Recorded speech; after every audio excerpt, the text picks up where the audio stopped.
Good morning, everyone. Well, as you can see, I'm in the courtyard of the church, and some of you might have noticed that we've had to put up some additional security fencing, including the gate beyond the gates. So now we have two gates that you have to go through to get to the church.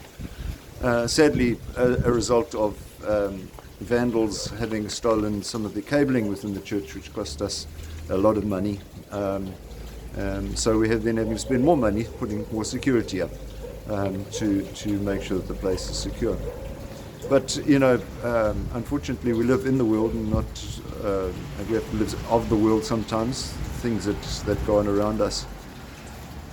The reading for today is quite interesting and a relevant one. It is from St. Paul's letter to the Corinthians, the first letter to Corinthians, chapter 6, where he talks about pagan judgments. In other words, things at times when the judgments are made against people and people how they react to that.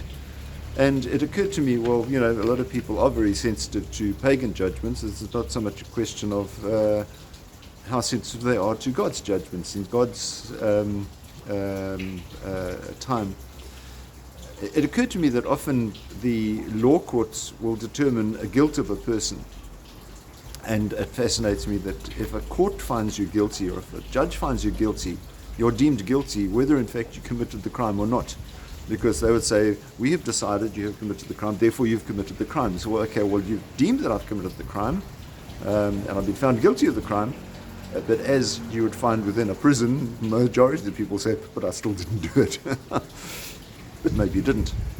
We've have had people who've been exonerated many years after they were found guilty. So, it sometimes happens. Clever lawyers can sometimes manipulate the law.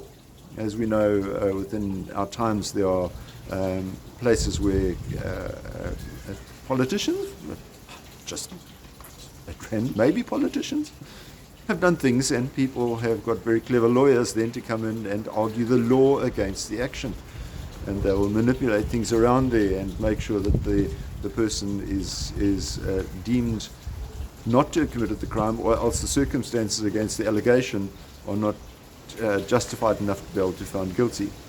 So the law, it's quite an interesting thing, and I'm no lawyer, but it's very interesting to see how it is used.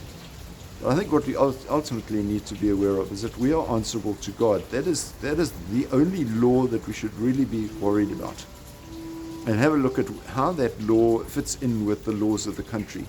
Are we in fact compromising our relationship with God by in fact looking just at the legal side of the law, the state law, as opposed to the law of God? Just reflect on that today and make sure that we're being sincere and honest with God. You have a wonderful day and keep safe. God bless. Bye-bye.